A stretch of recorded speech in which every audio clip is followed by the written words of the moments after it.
Guys, we got to come up with a cool intro. What's it going to be today? That's a horrible intro. That's a great intro. This is an amazing intro. I actually am very much enjoying this. Yeah, I hate, you know what? Whatever. This is a crappy intro, but hey, what's going on, guys? We are back again, and I am ShyLo Vega. A groove Balrog, don't stop me. Sergeant Champagne. And the Asian in his low-tone voice, and we are Go4Broke. Wait, you do have a low-tone voice. I have to say that. Okay, that was pretty high-pitched, but that was like clipping out the records. But we are here with another episode. What episode is this, by the way? Reboot 2. Season 2, episode 2, reboot. We're rebooting it again, and we got a couple of things that we wanted to talk about, some stuff that we wanted to get off of our chest, some stuff, that was kind of, we were a little bit sad about, and stuff that we were kind of surprised about. One is the fall of irrational games is that first hurts on the list. That hurts. The BioShock guys are kind of like, I think it was really Ken Levine that said, he called it quits, and end of an era. And it's sad because I hope Take Two, they get it 2K, right? 2K. They gave it a 2K. I hope 2K treats it well. BioShock 2 was an interesting game, but it's sad to see the BioShock series not be kept by Ken Levine because he was just amazing.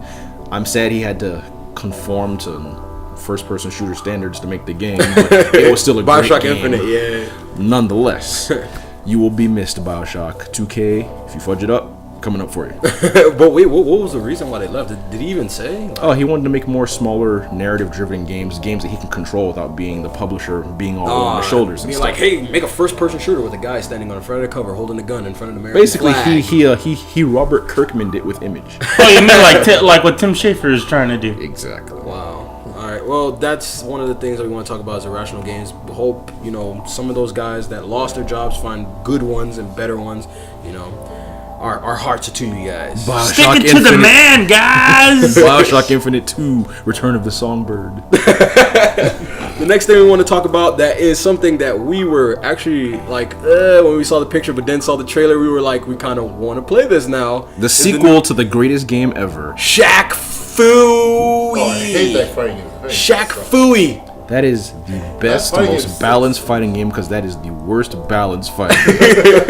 They promised they won't fool it up this time, though. They did say Is that. it the same team? They did say that. Is it the same team making this? I don't believe so. I don't know. I think it's somebody else. I just know that when I saw the trailer to it, like I don't know about you guys, but it actually like grabbed me. Like I actually wanted to play it. Like if Shaquille O'Neal is really gonna be the voice of Shaq in this game, I'll play it. just because it's just because of that. Hey, what's going on? Hey, Kobe, pass me the ball. Pass me the ball, Kobe. Like when I was watching the trailer, he almost reminded me of like Shaq and DJ from Street Fighter. Yeah, that's like that smile, like reminded me of DJ, and I was like, yo, I kind of want to play this. It looks interesting, but it doesn't look like a 2D fighter. No, it's a beat 'em up. How's that gonna work? Like the point is, I'm gonna give them balls for making a sequel to a very shitty video game that people tried to bury. Yes. Okay. That was my first fighting game on the Super Nintendo. Your first fighting game on the Super Nintendo was Shaq Fu? Yes. Really? Wow. Get off my stage. Kiss my arse. I've never heard that. Stage right here? I don't see it. The fact that they've done this sequel alone just proves that it's worth a playthrough just because of that. Yeah, I agree. I think it's truly ambitious. Like to even try to do something like that is truly ambitious. Like we would never even dream of like seeing like a remastered version of this game. Honestly, it was a great game when I played it. Shaq Fu wasn't a great game. Then apparently I got told that it was garbage as hell, which Shaq Fu was not a great game at all. Like, every time I think about Shaq Fu, I kind of played this when first I died. Everybody died when they played that game. Everybody died when they played that game, and you died when you pressed start. No. Wait, what? You press start and automatically. No. The worst part is this is worse than Street Fighter 1. Oh, damn, wow. That's right. Larry did play Street Fighter 1. Wow. This is the worst part than the Street Fighter 1. Jesus. Okay. All right. We will take those controversial statements into the question right there. Send us any emails or comments, compliments, complaints. Let it all happen. Right here. on Go4Broke. But you know, we your first game on Super Nintendo. It looks like we're gonna have to go into Champagne's corner. Champagne's corner, where the listeners get to learn more about Sergeant Champagne. And what? Your first fighting game was Shaq Fu on the Super Nintendo? Yeah. You see how my voice got high pitched like that? My God. Yeah. Sadly, as some of you guys know, that Sergeant Champagne is like his debut was our last video. It was the first time he's with us, and we didn't really get to put him out there, like, you know, what kind of games he likes. So he's gonna tell us, you know, tell you guys what he enjoys, you know, some of the games he likes, some of the games that he's playing right now, and stuff like that. Sorry, Champagne, you now have the stage and the mic, sir. thank you, Mr. Vega. Thank you. Let's first and foremost, I am a Pokemon holic. No matter what game has come out, I love Pokemon. You buy it? Of course, every Pokemon, every last one that came out. no matter what game it is, I have bought. Is that the at first least game you once. played on the Game Boy? One of my first games that I played on the Game Boy was Pokemon Yellow, and then I got Pokemon Red and Blue, and that crap was amazing. Amazingly the same. I don't give a damn. I love that game. That's my shit. A lot of people don't know, but Sergeant Champagne is more of a I would say he's more modern. He's grown up in the same era of games as we have, but he he embraces all with no demographic. bias, unlike us who have started to become picky, jaded, and scrutinizing every little thing in our old. Why do I feel like that's coming towards me? Like, no, it's me too. oh really? It's me too. Well, I thank you for admitting that I do have a more open sense of adventure than you all. But you're wrong. You can say what you will, but I will say that I did just beat the story mode on Call of Duty Ghosts, and I do plan to play it some more. Say what you all want. I plan to play Extinction. I plan to play that Extinction and play the crap out of it and beat it. Did you enjoy it? Absolutely. Oh yeah, the game was great. The combat was fun. I'm not gonna hate on Call of Duty too much because you remember. Hey, it was the Call of Duty dog. I was a Call of Duty fan at one point. I think it was Modern Warfare 1 and 2, and then I just kind of went downhill from there.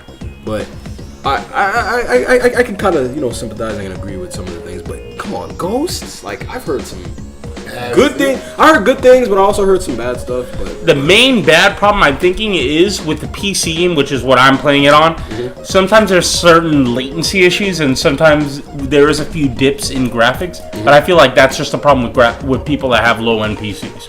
If you have a high-end PC, I have a mid-range, so I have no issues with it. You're playing so it on a PC? Yeah, of course. Oh, okay. Why would I ever play it? PC gamer. On the Xbox. All right. That's where I get so much more control. Now, mind you, he is quite a console fanatic as well, but he's just recently stepped into the world of Steam. And he's been spending all Thank his you, money. Adrian. Even the rent Doing money. it as nicely as possible. He's been spending all his rent money. Yo, hush. Hush. Steam is like crack to this man. Come on, send any more Steam. Steam games. Sales of the weekend have been selling, Especially when it's bro. selling like winter style, Christmas style, summer style. Yes, summer I mean, I'm not gonna lie. Even I fell into that gap. I think we all fell into that gap. we all have. Like Steam comes out. Oh, they got a sale. Buy everything. I don't care if I don't like the game. Add the cart. Add to cart. Hey, it's $1. Screw it, I'll buy it. I'll buy it. And if the total is $50, you have $100 games. Yeah, I mean, I think I got over 100 games. On At least I'm proud to say now that whenever Steam sale comes up, I like probably limit it to like 2 games at most. Maybe not even that. Maybe it's like Even I've now, got so much on my backlog. Is because of what you've shown me, I'm kind of limiting it down to around $50. But yeah, this has been Sergeant Champagne's corner. So now that you guys know a little bit it. about Sergeant Champagne and, you know, some of the stuff that he enjoys, I guess we can move on to like more and other stuff and stuff that has been, you know, kind of been on all of our minds because we're big fans of the company. I've got to interrupt you here. On Live is coming back. I don't believe it. How did I forget about that? I don't believe this. I completely forgot. I completely forgot about On Live. Like, On Live is coming back. A lot of people actually did forget about what On Live was, but we did do a segment about On Live in the previous episode of Go4Broke. Last season.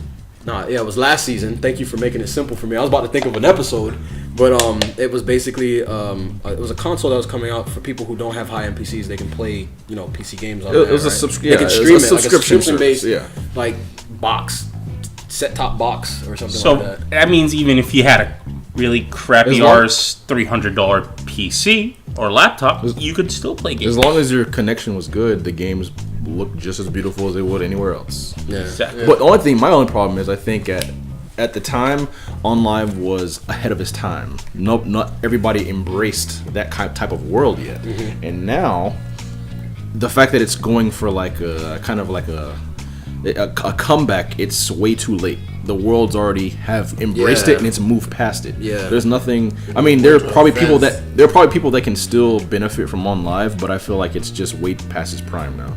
There are so many other options, especially with the Steam boxes coming out. That give you a selection, an affordable selection of PCs to play the current games. Yeah. I mean, By the way, what does it start off as MSRP on the Steam box? no clue yet. But my Jesus. thing, I mean, I hate to go off topic, but you brought up the Steam box. Mm-hmm. But the thing that I have with the Steam box is like, I don't really see a point to make that. Because, I mean, it seems like it caters to people who already have PCs. True, but I got none. Really? You got Right here, let me defend the stance of A Groove.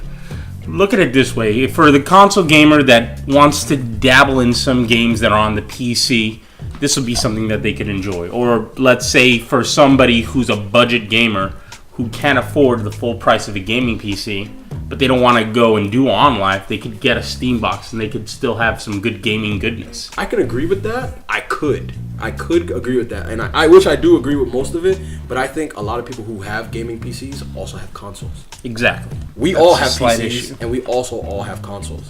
So I don't really see how it will make, I mean, they don't sales. necessarily go hand in hand, but I mean, if you're like a really budget PC gamer, and instead of having to hunt for individual parts to build your own computer, you have a Steam box to select from for an upgrade. Mm-hmm. I mean, that's the only benefit I can see from it, and it also eases the way in for anybody that's never been into PCs before too. Yeah, I can agree with that. Yeah. It's a great entryway for any console gamer that wants to step up to the superior gaming. Yeah. The next thing that we wanted to talk about was which I was saying before, before it reminded me about OnLive, is pretty much a company that we all grew up with, we all love, and we all we're all kind of worried about, which is you can say it Asian, you can say it Asian, Say it, Asian. Nintendo.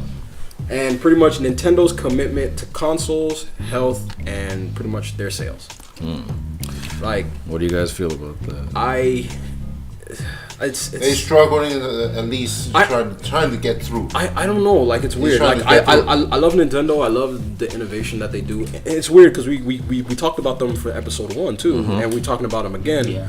It really seems to bother us, like as a whole. Their hardware sales are failing, but their software sales are up. But everybody's concerned whether they're going to be in the race. But at what generation everybody's been concerned every generation at whether they're going to be in the race. People just want to see them fail for some reason. But I don't know. This one seems like it actually might be a problem despite their glorious 3DS sales, coupled with the Wii U's lack of sales. I guess after...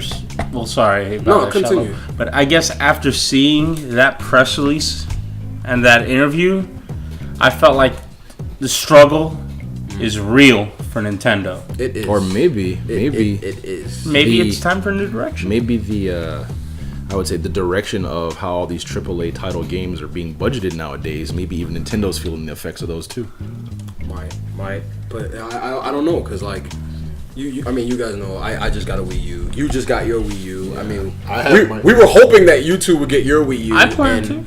And now it seems like I can't even sort of tell them, hey, you should get a Wii U. It's awesome, I think it's awesome, but I really can't tell my friend, hey, go. It's get hard a to Wii U. recommend. It's like Wii. Yeah. Who? Yeah. Wii who? Wait, what? I'm sorry. It's a tagline. Don't worry, it's gonna catch on. It's a tagline. I hope so. But it's weird because some of the games that I'm looking forward to, they're pretty cool. But it's like, I don't know. And this whole thing about them focusing on that whole health thing, I'm not sure where that's coming in. Is that the whole way we fit stuff that they're doing? It's one of those situations where you would say time will tell, but in this case, I don't think time can tell. It's really just a matter of, I don't know. We have to see what Nintendo does, because this could be their make or break. But I feel like they've got a lot more going than just the sales of the Wii U. So but they do have it. Besides, if anything's going wrong right now, Smash. Oh yeah, Nintendo wins. Okay, yeah, that was Nintendo wins. When Smash comes out, it's all over. We have another problem though. Just when Smash goes out doesn't mean the Wii goes out. It's all the 3DS. True, but it's also a system seller. Yes, that is true. Smash is a system seller. And hey, you know what? They have. I mean, it's coming out on the 3DS and it's coming out on the Wii U. But I mean, if there's no way you can buy both consoles or if a person already has a 3DS, I mean, and most people who have Wii U's won't buy a 3DS if they can just get it on the Wii U. There's no point in doing that. Exactly. So I mean, a lot of people who have a 3DS, but they're like, oh, well, my friend's got a Wii U and they're gonna get Smash. They're probably gonna buy a Wii U. I mean, it's probably gonna happen. Probably. If anything, let's wrap it up for now. We'll get back to more hard-hitting industry and gaming news next week. And join us on our little side show called Overtime, which we'll never do. We're doing a side. Wait, are you making this stuff on the fly? I'm advertising stuff we're not gonna do. Why would you advertising stuff for the next episode of Go4Broke? I want us to be a gaming myth. A Groove, come on, man. I'm rocking the book. The myth, the legend. All right, guys, that was Go4Broke. Friday's coming. Fighter Friday. Oh yeah, we're doing this whole segment called Fighter Friday. You should check it out. It's on our Facebook. Wait, I forgot about that. Yeah, we need to make we need to make a Facebook now with Fighter Friday that for people who are fans of fighting games. But we are signing out. I am ShyLo Vega. A Groove. Sergeant Champagne. And the Asian, and we are all signing out. We are Go4Broke. See you guys next week. Doesn't.